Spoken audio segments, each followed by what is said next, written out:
28 août 1990. Une journée banale à Plainfield. Soudain, sans sommation, le choc. Un silence absolu a tout englouti. Aucune sirène. En quelques secondes, le piège se referme sur tous. J'étais au lycée quand la tornade a pulvérisé le bâtiment entier. C'est le pire désastre que nous ayons connu depuis bien longtemps. Avait-il une chance ? Absolument aucune. Ils étaient condamnés. L'une des tornades les plus dévastatrices de l'histoire venait de frapper. Ils ont tout perdu. L'Illinois n'était pourtant pas étranger aux tempêtes. En réalité, l'État avait déjà affronté de sombres records autrefois. En mars 1925, la tornade la plus meurtrière avait tué 695 personnes à travers 3 États. Mais Plainfield était unique. Depuis les années 50, c'était l'inconnu. Aucune tornade supérieure à F3 n'avait frappé l'Illinois en août. En août, les tornades ne sont normalement jamais aussi violentes. Un tel déchaînement estival était un événement totalement inhabituel. Avant Plainfield, le pire souvenir était Oaklawn, 1967, tuant 33 personnes le sinistre 21 avril de cette année. J'ai vu ma voiture se briser, puis j'ai décollé dans les airs. Au printemps peut-être, mais une tueuse estivale est une rareté absolue. Ce 28 août, sous une chaleur de 32 degrés Celsius et une humidité suffocante, les experts craignaient le pire pour aujourd'hui. C'est ici. Des orages commençaient déjà à gronder dans la région. De Muncie à Dayton, la menace rampait sur tout le territoire. Pourtant, une F5 semblait être un scénario totalement impossible. Mais l'atmosphère, elle, avait déjà scellé un tout autre destin. Ce mardi ressemblait à une carte postale. Chacun vaquant à ses routines. Ils ignoraient que leur quotidien allait bientôt basculer dans l'horreur. C'est fini. Je viens de perdre absolument tout ce que j'avais. Les services météo avaient pourtant promis un ciel bleu et radieux. Il faisait beau et on n'évoquait qu'une faible probabilité de pluie. Rien ne laissait présager que ce cauchemar était sur le point d'arriver. Mais soudain, le mercure a grimpé jusqu'à 32 degrés brusquement. Une température suspecte. Bien au-delà des normales habituelles de saison, 11 degrés de trop.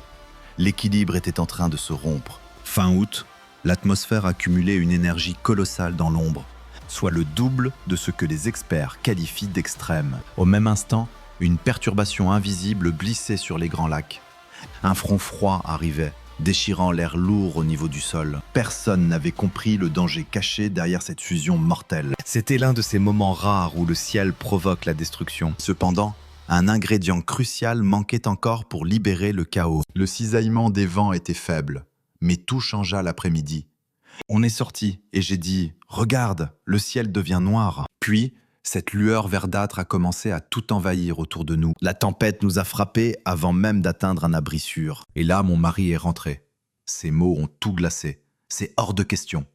À cet instant précis, notre existence a basculé dans un chaos irréversible. Un ciel d'émeraude n'annonce pas toujours l'apocalypse, et le silence des alertes était assourdissant. 12 heures pile. Cette supercellule venait de naître près de Janesville, dans le sud du Wisconsin, peu après-midi. Au début, tout le monde pensait n'avoir affaire qu'à un simple orage d'été. Mais le monstre mutait, s'organisant en une spirale infernale, avide d'air instable. 13h42. Intensifié, la bête a craché sa première tornade près de Pecatonica, en Illinois. À 15 000 de Rockford, une caméra a saisi l'instant, mais l'entonnoir s'est vite évaporé. Pourtant, ce n'était que le premier acte d'un avertissement funeste. La supercellule fonçait vers le sud-est, gagnant en puissance à chaque seconde, à 14h32. L'alerte aurait dû hurler depuis longtemps, mais elle n'est tombée qu'une heure plus tard. Une seule question hantait les esprits. Pourquoi un tel retard ? Une mission impossible. Le temps de localiser l'ennemi, il a déjà disparu. Un tel délai était inconcevable, du jamais vu dans l'histoire. Et la vérité derrière cette faille était bien plus terrifiante. Honnêtement, je ne vois pas comment les prévisionnistes auraient pu agir différemment. Au bureau météo de Rosemont, les experts sombraient sous une charge de travail inhumaine. Cette station devait surveiller tout l'Illinois à elle seule. Et ce jour-là, elle a craqué. Pire encore, leur radar Doppler dernier cri, leurs yeux face au danger, avaient été foudroyés par un éclair des semaines auparavant. En d'autres termes, ils avançaient à l'aveugle, à 14h45. La tornade s'était calmée, mais le monstre restait tapi. Selon les rapports officiels de la Météo nationale, la rotation de cette supercellule ne faisait que s'accentuer dans sa course vers le sud-est. C'était une tempête capable de déchaîner une tornade de catégorie 5, avec des vents de 260 000 par heure. Alors qu'elle fondait sur De Kalb, le radar affichait cette signature en crochet, synonyme d'un désastre imminent. Et des grêlons de 2 pouces, larges comme des balles de golf, commençaient à pleuvoir. Le vent s'est levé, la glace a frappé le sol, et soudain, le fracas total. Jay Orbick, un employé de l'université, a grimpé au sommet du stade Husky, caméra au point. Il filmait l'inimaginable, un phénomène totalement hors norme pour sa région.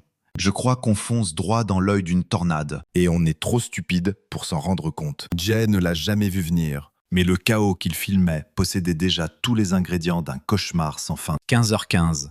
Le monstre invisible continuait sa traque meurtrière vers le sud-est. Au lycée de Plainfield, on s'activait pourtant pour les préparatifs de la rentrée. Le coach Wayne Dissuter entraînait 107 joueurs de football sur le terrain. Dans le gymnase, l'équipe féminine de volley préparait fièrement son premier match. Aucune sirène n'a retenti car, vous l'avez deviné, il n'y avait eu aucune alerte. Près d'Oswego, au nord-est de l'école, le monstre a enfin touché terre dans le comté de Kendall, semant la désolation sur les 4 premiers milles de terres agricoles. Les tiges de maïs se brisent, les tracteurs s'envolent et les granges ancestrales sont broyées. Le monde n'est plus qu'un tourbillon de poussière et les fermiers, impuissants, contemplent la tempête qui dévaste leurs terres. Durant les 5 prochaines minutes, l'horreur ne fera que croître. Le monstre est né, une tornade déchaînée. 15h20. Classées force 3, elles font désormais sur le quartier de Wheatland Plain, pulvérisant presque chaque demeure sur son passage destructeur. 12 foyers sont totalement rayés de la carte, piégeant des vies sous les décombres. Un enfant gravement blessé est évacué par les airs vers l'hôpital de Loyola, mais il succombera plus tard. La tornade atteint maintenant la force 5. On peut voir d'immenses balafres là où la terre a été littéralement décapitée, arrachant les cultures jusqu'à la racine pour ne laisser qu'un sol nu. En approchant de Plainfield, elle foudroie 2 pylônes électriques haute tension. Ces colosses d'acier, bâtis pour résister, se tordent comme de simples fils. Le prédateur avance à présent à près de 80 km/h, porté par des vents entre 400 et 500 km/h. Et pourtant, Plainfield n'entend rien, pas une sirène, le silence de mort. 15h23, une seconde alerte météo critique est enfin lancée, mais sans jamais signaler que le monstre est déjà au sol. L'avertissement ignore tout du sillage de mort que la tempête a déjà creusé. 15h25. Quelques instants plus tard, la tornade franchit la route 30, soulevant un camion de 20 tonnes pour le projeter à 800 mètres. Le chauffeur est tué sur le coup. 3 autres automobilistes perdent la vie, leur véhicule ayant été balayé hors de la chaussée comme des jouets. La force 5, à son apogée, fonce désormais droit sur Plainfield. Inarrêtable et terrifiante, elle ne laisse absolument rien intact derrière elle. 15h27. Le ciel prend cette teinte lugubre qui annonce le pire. Quand le coach Wayne repère cette menace au-dessus de l'école et ordonne l'évacuation, il est loin d'imaginer le cauchemar qui s'apprête à déferler sur eux. Wayne précipite les joueurs hors du terrain pour les abriter au gymnase. Dans la salle voisine, le coach de volley hurle à ses joueuses de fuir, alors qu'elles s'apprêtaient à disputer leur premier match de la saison. Ils n'ont que quelques secondes d'avance sur l'apocalypse. Les jeunes filles se ruent vers les couloirs pour rejoindre les footballeurs. Tous se recroquevillent contre les murs. Le souffle court. À peine le dernier joueur est-il entré que le coach verrouille la porte. Mais la fureur des vents la fait exploser instantanément. C'est le chaos total. Le vent cherche à arracher chaque vie sur son passage. Sous la pression titanesque, la structure du gymnase commence à s'effondrer. C'est à cet instant précis que leur univers vole en éclats. Le toit oscille violemment avant qu'une brèche béante ne déchire le plafond. Les cris de terreur résonnent. Où pouvons-nous nous cacher? Que devons-nous faire? La panique est absolue. 15h28. Le bâtiment tremble sur ses bases. Les larmes coulent. Certains joueurs ont le réflexe désespéré de visser leur casque sur leur tête. Le rugissement était assourdissant, comme si un moteur de jet hurlait à leurs oreilles. Enseveli sous les décombres, le chaos laissa soudain place à un silence de mort. La tempête passée, ce couloir restait l'unique vestige debout au milieu des ruines. On compta les athlètes et les coachs. Par miracle, chaque âme avait survécu. Vu l'ampleur du désastre qui avait frappé l'édifice, c'était un véritable prodige. Plus de 150 étudiants et une douzaine d'entraîneurs étaient sains et saufs. Selon Greg Class, un seul enfant de plus et l'issue aurait été fatale. Mais ce miracle n'aurait jamais eu lieu sans l'intervention éclair du coach Wayne Duke. Un héros, dites-vous. Pour moi, cela ne fait aucun doute. Wayne Duke, Retenez ce nom, car il a arraché des dizaines de vies au néant. 5 minutes de retard, et le deuil aurait frappé chacune de ces familles. Le journaliste Neil Steinberg allait plus tard relater l'horreur de cette tragédie. Pourtant, la sombre réalité demeurait. 3 vies s'étaient éteintes entre ces murs. Stephen Hunt, professeur de 43 ans, et 2 agents d'entretien disparurent à jamais. Avait-il seulement une chance de s'échapper face à un tel monstre? Absolument aucune. J'ai vu l'un de mes propres collègues se faire emporter. C'est tragique. Hunt discutait avec Linda Kinnikin quelques instants avant l'impact fatal. Quand le choc survint, le vent arracha une semi-remorque entière du parking. Elle fut projetée avec violence sur le 2e étage du département des sciences. Sa voiture s'était volatilisée, projetée à près d'1 kilomètre par la furie des vents. On espérait son retour. Mais son corps gisait inanimé sous l'effondrement d'un mur. C'est le témoignage glaçant de Dave Ross, l'entraîneur adjoint de football. À 15h29, la tornade déchira le cœur même du village de Plainfield. Elle pulvérisa l'administration scolaire, emportant la vie de la femme d'un gardien. Les rapports sont formels. Elle a succombé sous le poids de l'édifice broyé. Le monstre traversa la route 59, s'abattant sur l'église et l'école Sainte-Marie. 3 victimes de plus. Le directeur, un professeur de musique et le fils du cuisinier. Elle était la douceur incarnée, l'âme la plus bienveillante que l'on puisse imaginer. Nous sommes anéantis. Le maire John Argoudelis évoquera plus tard la croix d'argent. Elle vacillait dans les ruines de Sainte-Marie, comme suspendue à un fil invisible. 55 foyers furent réduits en poussière dans les faubourgs de Plainfield. Des maisons balayées, même les stèles du cimetière voisin furent renversées par la puissance. Tout le monde le dit, les bâtiments se reconstruisent, la pierre se remplace. On rebâtit les murs, mais on ne ramène jamais les âmes fauchées par le destin. À 15h33, la tornade rugit vers le sud-est avec une force inouïe. Toujours en catégorie F5, ces vents suffisaient à raser des centaines de demeures solides. En frappant Crystal Lawns et Lily Cash, sa menace restait absolue et terrifiante. Elle atteignit ensuite Peerless Estates et Warwick dans un fracas apocalyptique. Rétrogradée en F3, elle n'en demeurait pas moins une faucheuse impitoyable. Les témoins décrivirent un mur cyclopéen de vent et de débris en rotation. Les arbres étaient déracinés, les voitures projetées comme de simples jouets d'enfants. L'eau et la boue m'assaillaient de toutes parts dans un chaos total. La chaise où j'étais assis une seconde plus tôt s'était littéralement volatilisée. Malgré sa perte de puissance, 5 vies supplémentaires furent sacrifiées à la tempête. 2 morts à Crystal Lawns, 1 à Lily Cash et 2 autres à Warwick. C'était le chaos le plus total. Tout s'est mis à voler devant la fenêtre. Je suis resté prostré jusqu'à la fin. 15h38. Résidence Crest Hill Lakes. La tornade a pulvérisé le complexe de Crest Hill. Dégâts de force 3 et 8 vies fauchées. Parmi les victimes, Laetitia Herod, une jeune fille de 17 ans, et sa petite Titania Brown, âgée de 5 semaines.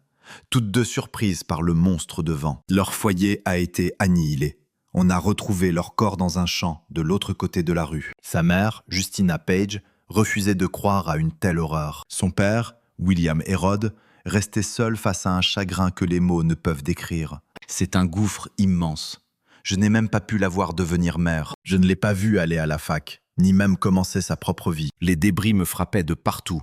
Je hurlais, je pleurais, c'était l'enfer. Jimmy Agito, 12 ans, s'est réveillé dans un champ de maïs près de sa sœur de 4 ans, Leslie, juste après que la tornade ait réduit leur appartement de Crest Hill en poussière. Sa mère Vicky et son frère Thomas, 14 ans, ont péri dans la tempête. Jimmy a tenté de rejoindre sa sœur, mais la dévastation était absolue. La famille Agito fut la plus durement frappée de tout le complexe de Crest Hill. Ils ont fini par trouver 6 ou 7 personnes déjà mortes sur place. Juste après les avoir extirpées de ce qu'il restait des décombres, élevé par son seul père, Jimmy a dû se reconstruire une vie. Pourtant, ce jour funeste reste gravé dans sa mémoire comme une plaie ouverte. Chaque perte comptait.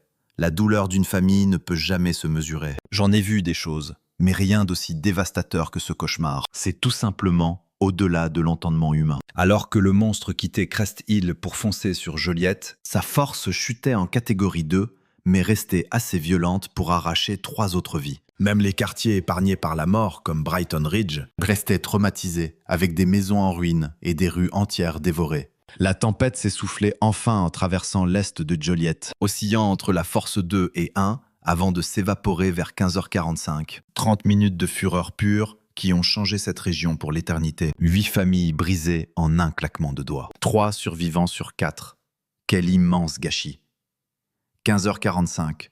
Le silence revenu, l'ampleur du désastre est apparue, glaciale et implacable. Les survivants ne pouvaient que regarder, impuissants, le ciel se vider enfin. Fermer des yeux, et j'entends encore ce fracas infernal. Le bruit le plus terrifiant que j'ai connu de toute mon existence. Le journaliste Neil Steinberg, en traversant le pont de Wabash Avenue, a vu l'horreur. Une sorte de monstrueuse échymose faite de nuages sombres. À Plainfield, c'était la stupeur.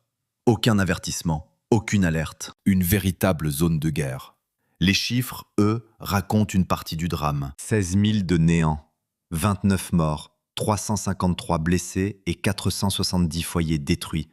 Plus de 1000 maisons endommagées, 165 millions de dollars de pertes. Mais ces statistiques ne disent rien des cœurs brisés. Tout le monde connaissait un disparu ou un blessé grave. C'est dans ce vide que la communauté s'est enfin soudée. Un sanctuaire attendait ceux dont la vie fut balayée. Étrangement vide, car la solidarité avait déjà ouvert les cœurs. Dans le chaos, l'humanité s'est unie.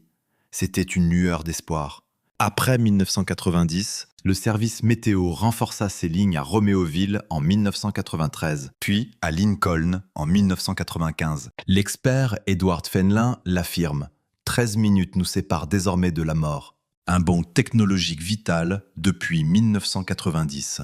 Un mémorial immuable s'élève désormais au cœur de Plainfield, lieu de recueillement annuel pour ne jamais oublier les disparus. Ma fille demeurera éternellement dans le sanctuaire de mon cœur. Jamais je ne l'oublierai. 29 noms, 29 destins brisés à tout jamais. Cette tornade F5 reste l'unique prédateur d'août aux États-Unis. Les rescapés, hantés par les souvenirs, témoignent avec gravité. Notre regard a changé. Nous écoutons enfin le ciel. Au cri de la sirène, je me précipite sous terre. La tornade était invisible, mais ses cicatrices ne s'effaceront jamais. Nos albums, nos vies entières gisaient sous ces ruines. Croyez aux alertes. Identifiez votre refuge. Si le ciel verdit, fuyez sans attendre, car parfois, l'existence ne pardonne plus.